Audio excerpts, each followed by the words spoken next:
selling is nothing more than a transfer of enthusiasm from me to the client. Now, in order to transfer something from me to the client, I got to have it to begin with. That's right. You actually have to have it. That's right. I can't pour from an empty vessel. How you can be the greatest salesperson on the planet.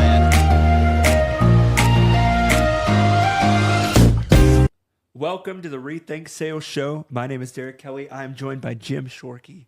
And Jim, you and I love talking about sales. Yes, we do. So some people struggle with sales. And when they struggle, it could be their pitch. It could be a lot of other things. But often you've taught me that it's their mindset. What do you feel like happens when someone's struggling in sales? What is the mindset they have, possibly? I know we don't know it all. But what mindset should they have? Talk through that. That's a really hard question to answer from the perspective that there could be all kinds of things going on in this person's life, from personal problems, illnesses, different relationship problems. The bottom line is, no matter what, if we're going to go talk to a client in a selling situation, we got to have our mind straight. And so some things that I did over the years to get my mind straight, one thing I would do is I did affirmations. And so in the morning in front of the mirror, I would do different affirmations. My question I always ask myself when I'm thinking about this affirmation is the thing I want to do. Sell a car today. Has that ever been done before? Of course it has. And it's happening all the time. So what is that person doing that I can't do? The answer is nothing. So I can succeed. And I think about my process as I'm doing that affirmation. Another thing that I really believe in is pump up music. So there's a song out there that if you listen to it, it's going to pump you up. We all have, I think, that song that gets us going. So I listen to a lot of Rocky music. I love Rocky. I love that whole idea. And so get out of the shower in the morning and I'm getting ready to do the final getting dressed to go to work thing, throw some Rocky music on. And I'm dancing around, getting dressed and getting pumped up. On the way to work, I'm going to listen to a positive message or positive music. So I like to call it, for me at least, a pep rally for Jim Shorkey, a spirit rally for Jim Shorkey. Now, where am I going with that? At the end of the day, we need to understand what selling truly is. And at the base level, selling is nothing more than a transfer of enthusiasm from me to the client. Now, in order to transfer something from me to the client, I got to have it to begin with. That's right. You actually have to have it. That's right. I can't pour from an empty vessel. So the word enthusiasm, that's what selling is, transferring my enthusiasm for the product, the dealership, my team, the whole life in general. I'm transferring my enthusiasm to the client, hence getting them enthusiastic as well. So let's really stop and ponder, what does that word enthusiasm mean? It's E-N, which means in, thus, which means God, enthusiasm means having the Spirit of God within you. And so you have to define what that means to you and how that works for you. The bottom line is we got to get excited about it. And so if we're going to have enthusiasm, Spirit inside of us, we have to have it inside of us. And so I do that with a variety of different measures. I just went over some of them, and there's several. Working out creates enthusiasm. You take a really hard hit to your dopamine in a good way. So after working out and that time afterwards, hour or two afterwards, you feel really good. It's called dopamine and other things. I'm not a doctor, I'm not a doctor. But at any rate, there's all kinds of things that feel good as a result of working out. And by the way, I'm not talking about necessarily going to the gym. I'm talking about getting out in the morning and do a 20-minute walk. But while I was waiting for us to get started today, I said to Luke and I said to Derek, when are you guys going to be ready? And they said what the time was. I said, I'm going to go out and walk around my little circle here. When you guys are ready for me, come get me. And I just committed myself mentally that I was going to go out and walk until they came to get me. Luke, what did I do?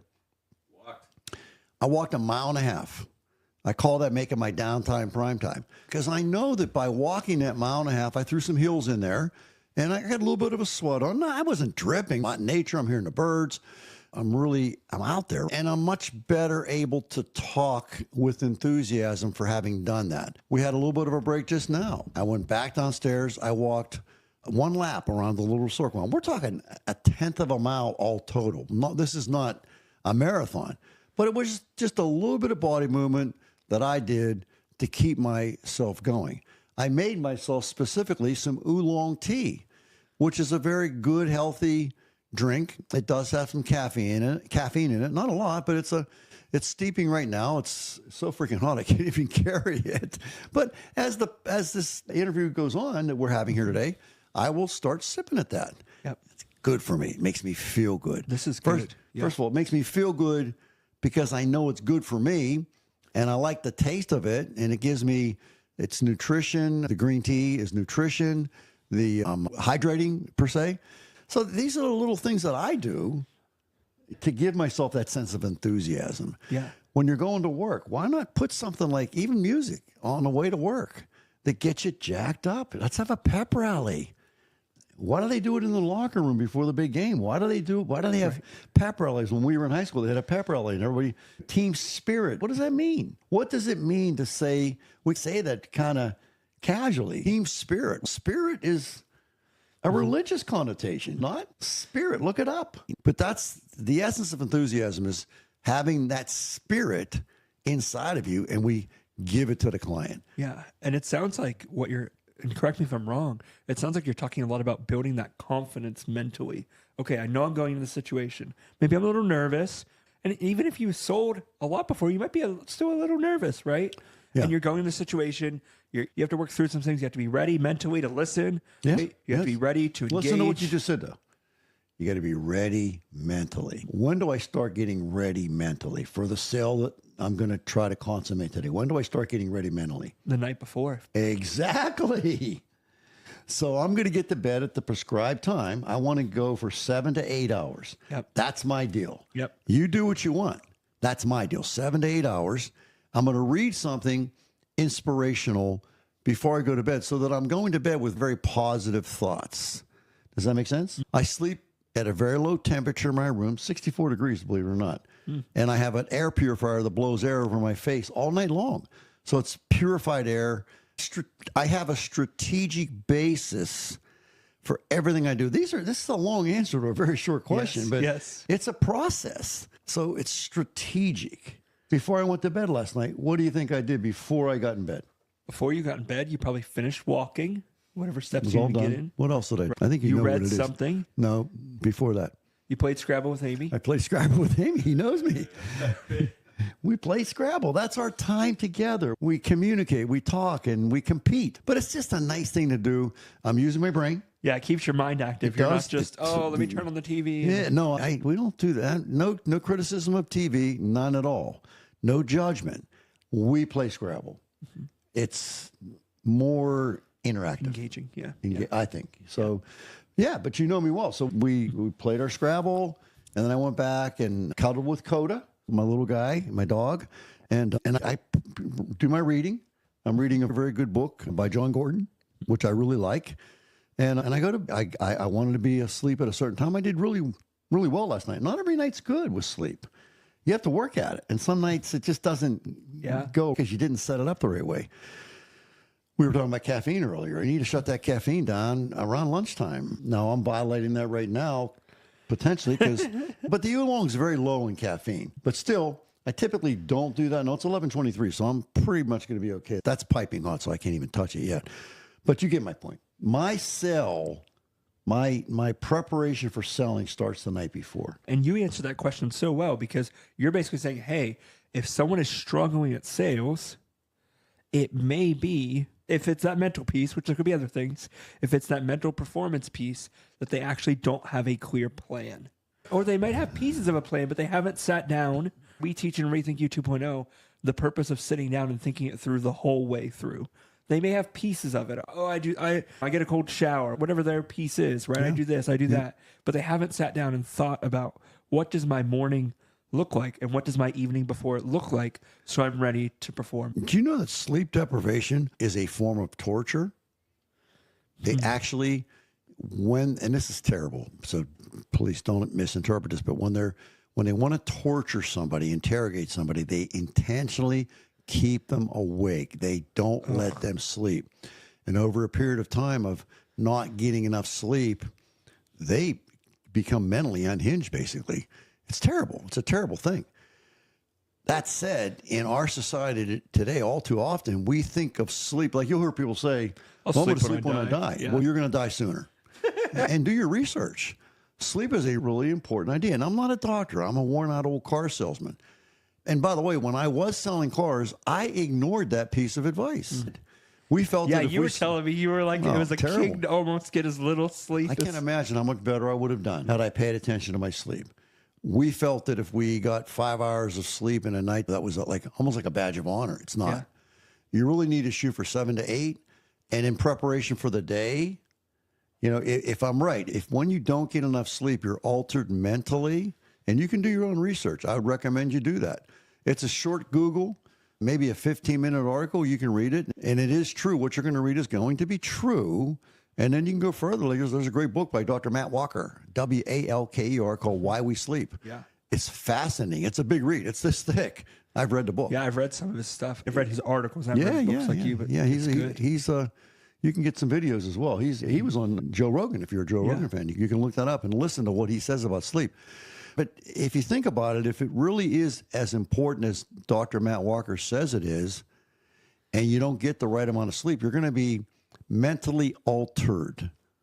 You're not going to be as fast. You're not going to be as sharp. Your memory's not going to be as good, et cetera, et cetera, et cetera. All the things that we need to be a great salesperson, listening, for example, we talked about that. We're not going to be as good at it. Jim Rohn always said, things get better when I get better. So if that's true, do you think that's true? Things get better when I get better. If I want things to get better, then I got to get better. Do you think that's true? Yeah. Okay. So what happens when you get worse? I would imagine things get worse. Gotcha. So what happens when you don't get the right amount of sleep? If you come to the day and you're selling cars, you're doing whatever you're doing, whatever your role is, and you're not as mentally prepared, it's not going to go as well. It's not. This is an absolute scientific fact. If you are not prepared with the right amount of sleep, your results are going to suffer. That's a fact. So the routine, that's why we talked, the routine that I execute today, and I didn't always do this, and I wonder how much better I would have done had I done this. You can look at my results and say, yeah, but Jim, you did this, that, and the other thing. I understand that. Okay, I understand that. But I also had a stroke. I had hemorrhagic stroke. I had 3 brain bleeds. That's what I was going to ask you. What about the person that's just, I can muscle through on 5 hours of sleep and still do a great I sales believe that. job? I believe that. It wasn't true. It wasn't true. Is my stroke a result of sleep deprivation? I don't know. I know one thing. It didn't help. That I know for a fact. It did not help. Now that I know what I know. If I'd have known what I know now back then, I just think I'd have got even better results. I really believe that. And so I would be very remiss if I taught you the same kind of BS that I preached way back when based on how great my results were. A lot of people will do that. Yeah, I've got this many of these. I've got this kind of a car. Look at what I did. Yeah. Doesn't mean it's right. Messed up. I could have died. I messed up. I love getting in bed at night. And I love getting under my blankets. And I love reading my book just a little bit. I don't read for hours. Just reading a little bit, getting positive before I go to sleep. And I love just curling up and going to sleep. I love it. I love sleeping. I used to be of the mentality you mentioned, yeah, I'll sleep when I die. You're going to die a lot sooner. Yeah. That's the current science. Yep. Yeah. And you were telling me you weren't eating great. You weren't was sleeping not. great. You had little kids. It was just like, It was a mess. I was just I was muscling through a whole bunch of BS. I'll just keep putting my hand on the burner. It's hot and it burns like heck. But I'll just keep doing it because, look, I sold a car today. Well, that doesn't make putting your hand on a hot burner. you probably thought if I had crazy. 3 more hours a day, I could sell 17, whatever, X more cars. There's a lot of stupidity on the part of Jim Shorkey. A lot of stupidity. And I did it. And I'm here. Don't do what I did. There's a lot of things I did that are spot on, beautiful, perfect. Let's pick the parts that really make scientific sense and let's duplicate those. But some of the stuff I did leaves a lot to be desired. Yeah. Thank you for answering that question so well of if people are struggling with their sales and if there's a mental piece to it. And you touched on some physical pieces too of eating correctly and taking care of yourself and exercising in those. But if there's a mental piece to it, it's how do we be ready for the day, right? What is our plan that we're going to execute? How are we? Okay, we have some downtime. We're going to make some calls to leads that came into the dealership. Or if things are really slow, we may make some cold calls. Or we may also go for a walk. Like in the middle of the day, if we go for a walk and we up that dopamine and get ourselves more awake, and whatever happens in our body when we go for that walk, and I'm not talking about walking 10 miles. If we were to say during the day, I'm going to make it a point after lunch to go for a 1 mile walk, which will take approximately 18 to 20 minutes, and just do that every day, I believe that your results would improve. It's true. I believe. Right? If you even, let's say you had to meet with a manager and you guys could take a walk together and have a conversation you need to have anyways. Luke and I have done this. We've taken a walk around the block for 15 minutes. That's a beautiful thing. 2 or 3 laps, and we'll just have a conversation. Our meetings go so much better if I have a one-on-one with somebody. We don't always do it, but if we get the chance to take a walk and start to think together. Yep. There's science behind that. That's great. Wonderful. So, Jim, thank you for just sharing with us. If you're in a sales struggle, which a lot of you sometimes tell us, oh, I'm struggling with my sales. What is the mental thing you can do? Jim nailed it. So thank you, Jim.